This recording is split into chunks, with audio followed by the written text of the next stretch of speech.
Some cases are never closed. Every clue leaves a trail of questions. Welcome to the archive of no motives.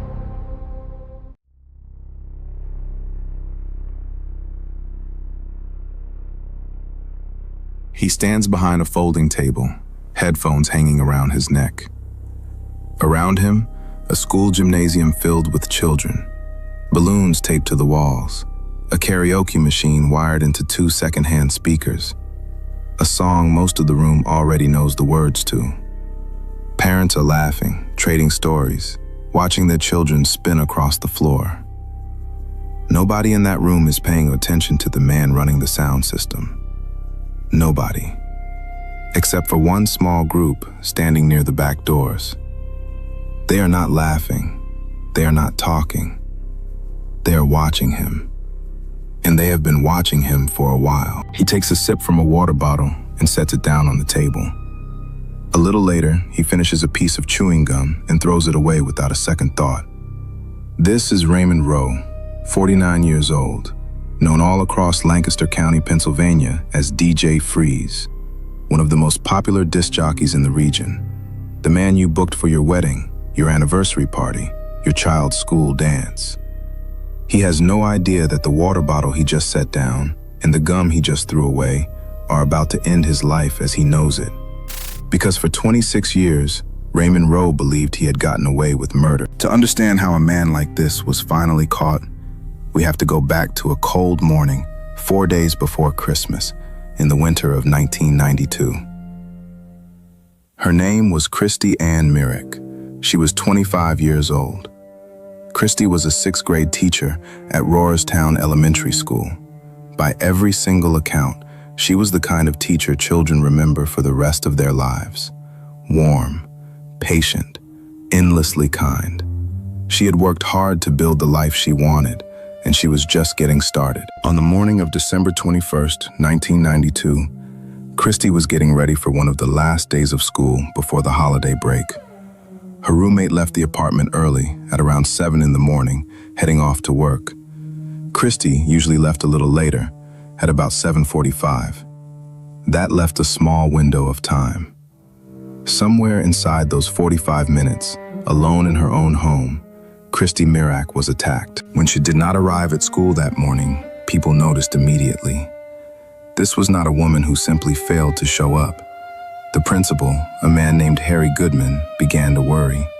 He picked up the telephone and called her apartment. There was no answer. He called again and again, 5 times in total, and every time the phone just rang into an empty room. By now, he was truly alarmed. He called Christy's mother and asked her a simple question. "Have you heard from your daughter this morning?" She had not. So Harry Goodman got in his car and drove to Christy's apartment himself. When he arrived, he noticed the door was not shut all the way. It had been left ajar. He pushed it open. And there, on the floor of her living room, he found her. Christy was still wearing her winter coat and her gloves.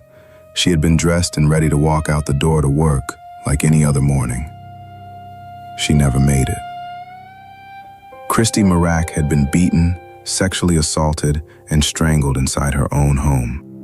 A young woman, 4 days before Christmas, killed in the one place a person is supposed to be safest of all. And the detectives who arrived at that apartment were facing one of the hardest kinds of cases there is. There was no forced entry. Nothing had been broken open. That single detail told the investigators something chilling. Either Christy had opened her door to someone she was not afraid of, or someone had pushed their way in during those few seconds when the door was open.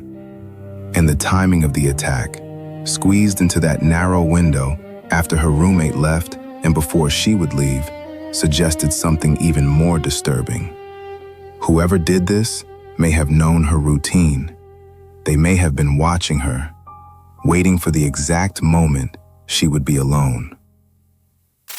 In 1992, the police threw everything they had at the case. By the spring of the following year, detectives had interviewed more than 500 people. They looked closely at the men in Christy's life. They questioned the school principal, who was quickly cleared. They looked at a man who had been Christy's private boyfriend, a man about 20 years older than her, and he too was eventually ruled out.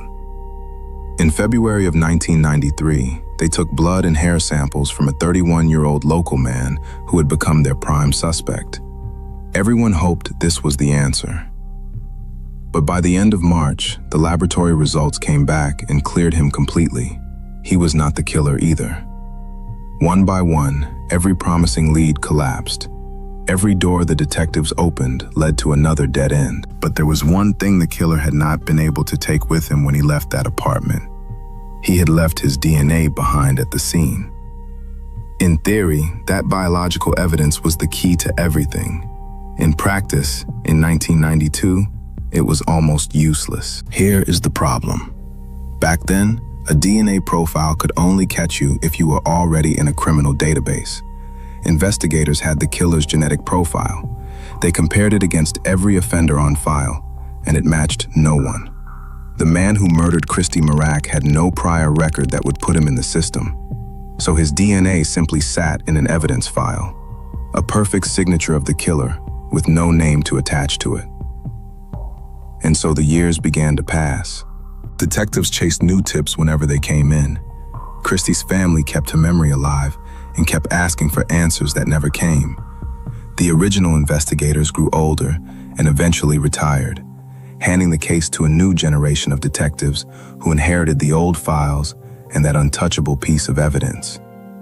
5 years went by, then 10, then 20. The detectives never truly let the case go. Every so often they would bring it back into the public eye, renewing their appeals, asking anyone with information to come forward, reminding a community that had tried to move on that a young teacher's killer was still among them. Investigators re-examined the old evidence with fresh eyes as the technology of each new decade improved.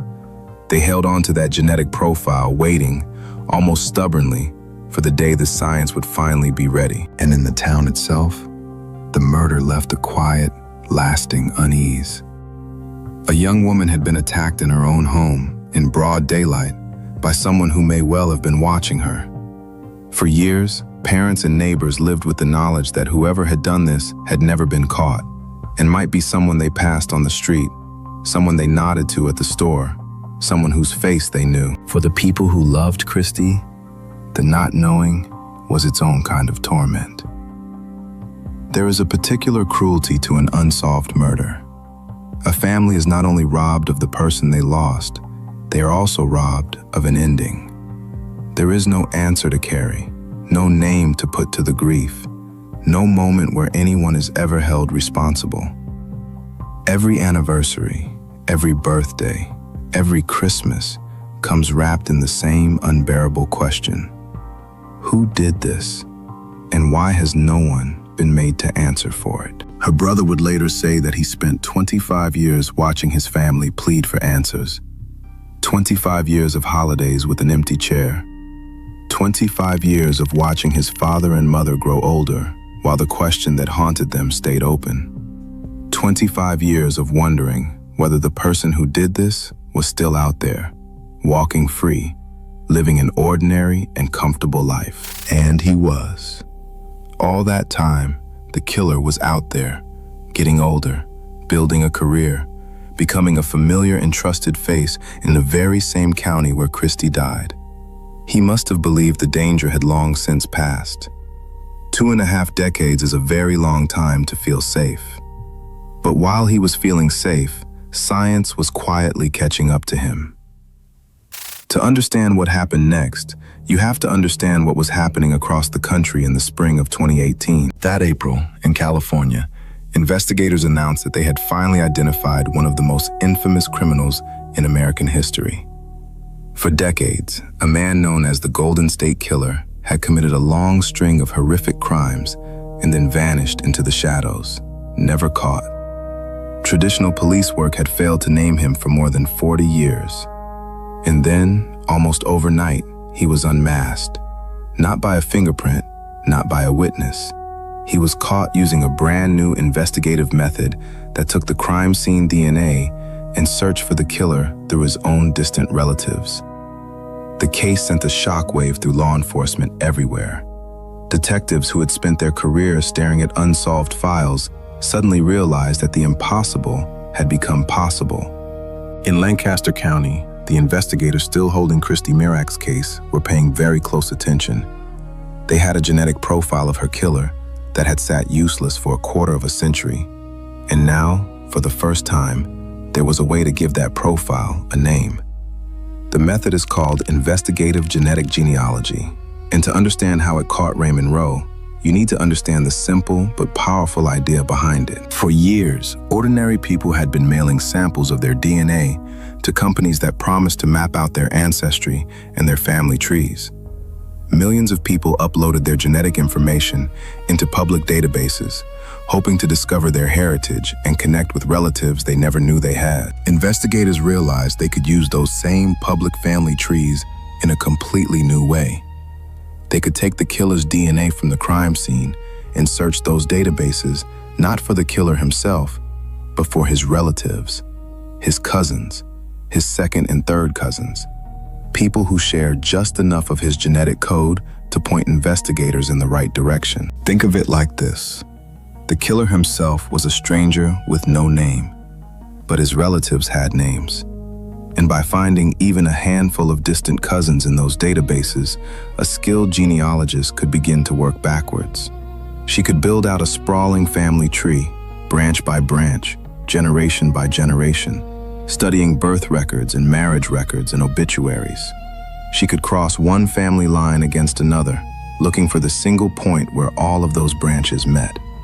And slowly, patiently, she could narrow an entire bloodline of thousands of people down to just one man of the right age, in the right place, at the right time. Lancaster County investigators partnered with a company called Parabon Nanolabs and with a genetic genealogist named C.C. Moore, one of the most respected experts in the entire country at this painstaking work. They handed her the genetic profile that the killer had left behind in Christy's apartment more than 25 years earlier. And they asked her to do something that would have sounded like science fiction when the crime was committed. They asked her to find a murderer through the DNA of people he had never even met. The work that once might have taken lifetimes now took only weeks. The family tree tightened and tightened, closing in, until at last it pointed to a single name: Raymond Rowe. For the detectives, this was the most promising lead they had seen in a quarter of a century. But they also knew that a genealogy match on its own is not proof. It tells you where to look. It does not put a man in prison. To make an arrest, they needed Raymond Rowe's actual DNA, so they could compare it directly, side by side, against the sample from the crime scene. And they could not simply knock on his door and ask him for it. Not yet. If they tipped him off too early, they risked everything. So they did what patient investigators do. They watched him, they followed him, and they waited for the one thing they knew would eventually happen. Sooner or later, a person goes about his day and leaves a piece of himself behind. The opportunity came at an event at Smoketown Elementary School, where Rowe was working as the disc jockey. Investigators were there, blending into the crowd, watching quietly. And they collected two ordinary items: a water bottle that he drank from, and a piece of chewing gum that he threw away. To Raymond Rowe, those things were garbage, not worth a single thought. To the investigators, they were the answer to a 26-year-old question. The items were sent to the state police laboratory. There, the DNA on that gum and that bottle was compared against the DNA that Christy's killer had left in her home in 1992. The result was not a maybe. It was not merely likely. It was as close to absolute certainty as science can offer. The laboratory experts calculated that the chance the crime scene DNA belonged to someone other than Raymond Rowe was 1 in 200 octillion. To picture that number, it is a 2 followed by 29 zeros. For every practical purpose in the real world, there was no doubt whatsoever. The most popular disc jockey in the county, the man trusted at weddings and welcomed into elementary schools, was the man who had murdered Christy Mirack. In June of 2018, 26 years after that terrible morning before Christmas, police arrested Raymond Rowe. For the community, the shock was almost impossible to absorb. This was not a drifter or a stranger from some faraway place. This was a neighbor, a local celebrity of sorts, a man who had played music at their weddings, who had smiled at their children, who had been invited into their schools and their happiest celebrations. The danger had never been distant. It had been standing right in front of them the entire time, hidden behind a familiar and friendly face. People who had hired him, who had danced at parties while he played their favorite songs, now had to sit with a terrible new truth. The man they had trusted in their most joyful moments had carried this secret through every single one of them. For 26 years, he had lived openly, successfully, even admired, while the family of the woman he killed sat in the dark. He had built a whole life on top of what he had done, and not once in all that time had he come forward. That is the part that stays with people. Not just that he did it, but that he was able to live so comfortably afterward, so close to everyone, for so very long. Rowe understood exactly what a DNA match like that meant. A number like 1 in 200 octillion cannot be argued away. In January of 2019, inside a Lancaster County courtroom, Raymond Rowe pleaded guilty to the rape and murder of Christy Mirack. There would be no trial full of doubt, no years of appeals arguing over whether the police had caught the wrong man. He admitted it, in his own words, in open court. The sentencing was heavy with grief that had waited 26 years to be spoken aloud. Christy's family stood before the court and finally faced the man responsible. Her brother spoke of the quarter-century his family had spent begging for answers. He spoke of his sister's kind heart, her love of teaching, and how hard she had worked for the life that was stolen from her. "You took it away with no regard," he told Rowe. And then he said that he could only hope the rest of Rowe's life would be as painful to him as the last 26 years had been for their family, living without her. Christy's father wept in the courtroom. Her sister leaned against her brother as he struggled to hold back his own tears. Raymond Rowe turned to face them. Wiping his eyes with a tissue, his voice shaking, he told the Mirack family that he could not imagine what they were going through, and he said he was sorry. But no apology could return what had been taken. The president judge of Lancaster County sentenced Raymond Rowe to life in state prison without the possibility of parole. On top of that, he added another sentence of 60 to 120 years for the remaining crimes. Raymond Rowe would never walk free again. Now think, for a moment, about what that discarded piece of gum really was. For 26 years, Christy Mirack's killer walked free. Not because he was brilliant, not because he had covered his tracks with some master plan. He walked free for one reason only. The technology that could name him had not yet been invented. He was not smarter than the detectives. He was simply born into a moment when the science had not caught up to him. And the instant that science arrived, it did not need a confession. It did not need an eyewitness. It did not even need to knock on his door. It needed a water bottle and a piece of chewing gum. And it needed the patience of investigators who refused to ever close the file. The case of Christy Mirack became part of something much larger than itself. In the months and years that followed, that same method reached back into hundreds of old, dusty files across the country and began pulling out names that had been hidden for decades. Killers who thought the passage of time had erased them found detectives standing at their doors, holding evidence they believed had gone cold long ago. Men who had built entire second lives, complete with jobs and marriages and reputations, discovered that the one thing they could never outrun was their own blood. For the families of the victims, it meant something almost impossible to describe. It meant that hope, even after 20 or 30 or 40 years, was not foolish. It meant that the word unsolved did not have to mean forever. Christy was 25 years old, a sixth-grade teacher loved by her students, dressed in her coat and gloves, ready to walk out the door to a job she cared about. She should have grown old. She should have had every single one of the years that were taken from her. Raymond Rowe will spend the rest of his life in a Pennsylvania prison cell. He will never play another song, never stand behind another table, never walk free again. It took 26 years to give Christy's family their answer, but the answer came. And the man who believed that time had made him safe learned in the end that time had been working against him the whole while.